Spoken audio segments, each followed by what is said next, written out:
कैसे एक के बाद एक अखबार और टीवी चैनल को नरेंद्र मोदी ने कंट्रोल किया। जो एंकर या सहाफ़ी तनकीद करता वो फारिग करा दिया जाता, जो अखबार या टीवी खिलाफ लिखता उसके इश्तिहार बंद करा दिए जाते। करण थापर जिन्होंने नरेंद्र मोदी से गुजरात के कत्लेआम पर सवाल किया था वो भी फारिग कर दिए गए। मुसलमानों पर हमले होने लगे, स्कूल टेक्स्ट बुक्स को बदला गया और फिर शहरियत से मुतालिक मुतनाज़ बिल का फैसला किया गया। एक के बाद एक मुतनाज़ फैसले के बाद नरेंद्र मोदी के हवाले से दुनिया की राय तब्दील हो गई और आज भारत दुनिया की चौथी बड़ी मईशत होने के बावजूद सिफारती नाकामी से दो चार नज़र आ रहा है। पाकिस्तान के खिलाफ बयानियाँ बनाने और मुख्तलिफ ममालिक से बयानात दिलवाने में नाकाम है। सदर ट्रंप बार बार पाक भारत सीज़ फायर का क्रेडिट लेकर मोदी को शर्मिंदा कर रहे हैं। भारत में मजहबी तफरीक और बढ़ गई है। बीजेपी कारकुनों की मुख्तलिफ रियासतों में गुंडागर्दी हर दूसरे दिन भारत में सोशल मीडिया की जीनत बनती है और गोदी मीडिया खामोश रहता है और बीजेपी अपने हिंदुत्व नज़रिए को आगे बढ़ा रही है। आम बात यह है कि नरेंद्र मोदी की पार्टी जब से हुकूमत में आई है तब से भारतीय मीडिया का एक बड़ा हिस्सा नरेंद्र मोदी के बयानियों को लेकर आगे बढ़ रहा है।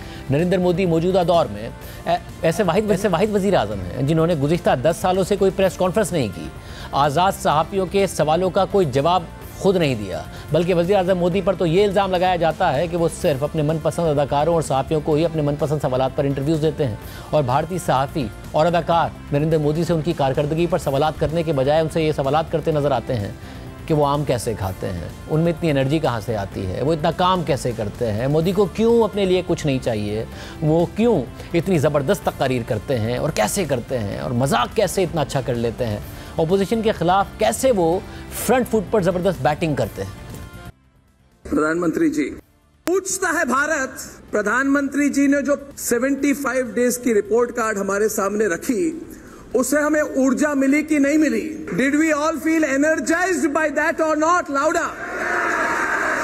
आपके स्टाइल और आपकी थिंकिंग को कोई ट्रेडिशनल पॉलिटिकल एनालिस्ट या ट्रेडिशनल इकोनॉमिस्ट समझ नहीं पाते हैं, बिल्कुल नहीं समझ पाते हैं Modi ji. And in 2 months you are going to start your 3rd term। Modi ji 7-8 हफ्तों में आप एक ऐतिहासिक मैंडेट के साथ अपने ऐतिहासिक 3rd term की शुरुआत करेंगे and we look forward to working with you to taking your vision of the country forward. Thank you from all of us at Republic. बहुत बहुत धन्यवाद प्रधानमंत्री जी। आपको अपने लिए कुछ नहीं चाहिए, एक फकीरी है आपके स्वभाव में। आखिरकार प्रधानमंत्री नरेंद्र मोदी का ऐतिहासिक सूट बिक गया। आप फकीरों की तरह रहते हैं, आप फकीर अपने आप को बताते हैं। इतनी एनर्जी आप कैसे लेकर आते हैं? क्योंकि आपकी उम्र में बाकी लोग शायद कल्पना भी नहीं कर सकते। By the way mister prime minister, it was a fantastic speech. Thank you. There was a lot of humour. आप काफी हंसी मजाक भी कर रहे थे उस स्पीच में।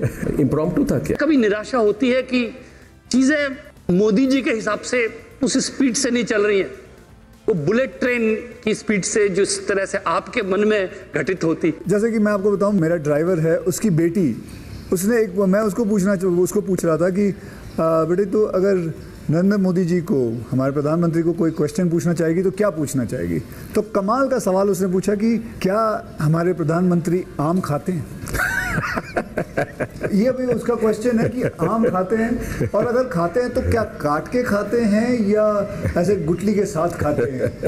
मतलब होता है ना, वॉश बेसिन के ऊपर खड़े होके गुटली के साथ आम खाना, उसका मजा ही कुछ और होता है। तो मैं जानना चाहूँगा कि आप आम खाते हो सर? एक तो मैं आम खाता भी हूँ और आम खाना मुझे बहुत पसंद भी है। अच्छा।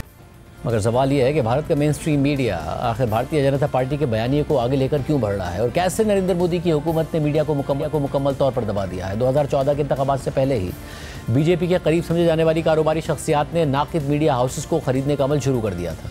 2014 में मुकेश अंबानी की कंपनी रिलायंस ने भारत के एक बड़े मीडिया ग्रुप नेटवर्क 18 को खरीद लिया और फिर जब बाकायदा बीजेपी की हुकूमत आई तो सबसे पहले इस पार्टी ने मीडिया को अपने कंट्रोल में लाने का अहम काम किया। तनकीदी आवाज़ों को दबाने की कोशिश की गई, मीडिया मालिकान को मजबूर किया गया कि वो अपनी तनकीदी पॉलिसी का खात्मा करें और जिन्होंने ऐसा नहीं किया उनके खिलाफ केसेस बनाए गए, उनके दफातर पर छापे मारे गए, नाकिद सहाफ़ियों को नौकरी से निकलवा दिया गया, नाकिद टीवी चैनल्स और अखबारों के इश्तिहारात बंद करा दिए गए और मोदी के करीबी बड़ी कारोबारी शख्सियात के ज़रिए मीडिया हाउसेस को ख़रीदा गया, उनकी पॉलिसी तब्दील कराई गई। अल जज़ीरा टीवी ने भारतीय मीडिया पर एक तफसीली रिपोर्ट बनाई जिसमें बताया गया कि कैसे भारतीय मीडिया नरेंद्र मोदी के मफादात को आगे लेकर बढ़ रहा है और कैसे आम चैनल्स की कवरेज का बड़ा हिस्सा महंगाई और बेरोजगारी के बजाय भारतीय जनता पार्टी के मुखालफिन को टारगेट करता है। उनके प्रोग्राम्स और खबरों के अहम मौजूआत में फिरकावाराना मसाइल और पाकिस्तान का मौजू सर फहरिस्त रहा है। इसी रिपोर्ट में तफसीली तौर पर यह भी बताया गया कि कैसे नाकिद मीडिया चैनल NDTV को नरेंद्र मोदी की हुकूमत में टारगेट किया गया और फिर नरेंद्र मोदी के करीबी समझे जाने वाली कारोबारी शख्सियत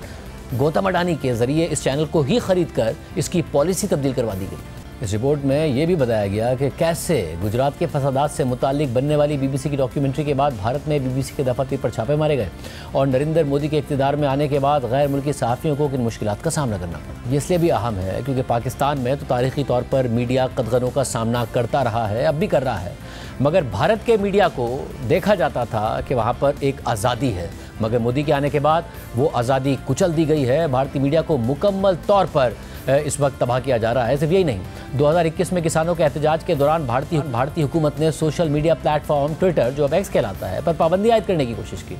ट्विटर के दफातर पर छापा मारा गया और फिर ट्विटर के बानी और साबिक CEO जैक डोर्सी ने एक इंटरव्यू में दावा किया कि मोदी हुकूमत ने किसानों के एहतजाज के दौरान ट्विटर बंद करने की धमकी दी और मोदी ने उनसे इंडियन सहाफ़ियों के अकाउंट बंद करने का कहा जो हुकूमत पर तनकीद कर रहे थे। गुज़िश्ता दिनों भी पाक भारत तनाज़े के दौरान एक्स के अपने हैंडल ग्लोबल गवर्नमेंट अफेयर्स ने लिखा था कि एक्स को भारतीय हुकूमत की जानिब से एग्जीक्यूटिव अहकामात मौसूल हुए हैं जिसके तहत एक्स को भारत में 8000 से ज़ायद अकाउंट्स को ब्लॉक करना लाजमी करार दिया गया है। इन अहकामात की खिलाफवर्जी की सूरत में कंपनी को भारी जुर्मानों समेत कंपनी के मकामी मुलाजमीन को कैद जैसी सज़ाओं का सामना करना पड़ सकता है। इन अहकामात में भारत में बैनुल अक़वामी न्यूज़ इदारों और मारूफ सारिफीन के अकाउंट्स तक रसाई को रोकने का मुतालबा भी शामिल है। इसके अलावा पाकिस्तान से ताल्लुक़ रखने वाले न्यूज़ चैनल्स, इंटरटेनमेंट के चैनल्स और दीगर यूट्यूब चैनल्स पर भारत में पाबंदी आयद कर दी गई और सेलिब्रिटीज़ के सोशल मीडिया अकाउंट्स पर भी पाबंदी लगा दी गई। इससे पहले एमनेस्टी इंटरनेशनल ने जब भारतीय हुकूमत पर तनकीदी रिपोर्ट जारी की तो CBI ने एमनेस्टी इंटरनेशनल के मुतादिद दफातर पर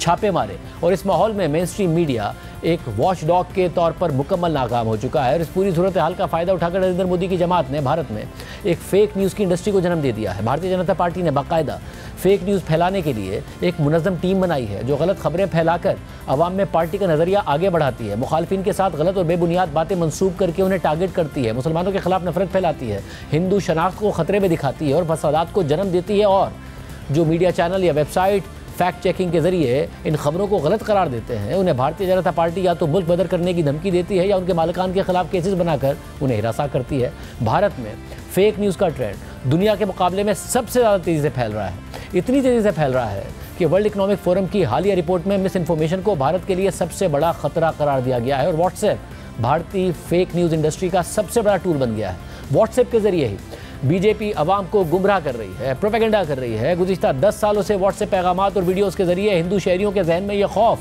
बिठाने की मुनज़्ज़म मुहिम चलाई गई है कि उनकी शनाख्त को ख़तरा है और नरेंद्र मोदी ही उस शनाख्त को बरकरार रखने के मुहाफ़िज़ हैं। सिर्फ यही नहीं, गुज़िश्ता इंतखाबी अमल से पहले और इस अमल के दौरान बॉलीवुड इंडस्ट्री के बड़े बड़े अदाकार, हिदायतकार और गुलकार भी नरेंद्र मोदी की तारीफ़ करते नजर आए हैं। बॉलीवुड की इंडस्ट्री के बायनाज़ चेहरे अब बाकायदा नरेंद्र मोदी की हिमायत में खड़े हो गए हैं और ये मामला भी अपोजिशन जमातों के लिए एक बहुत बड़ा चैलेंज है।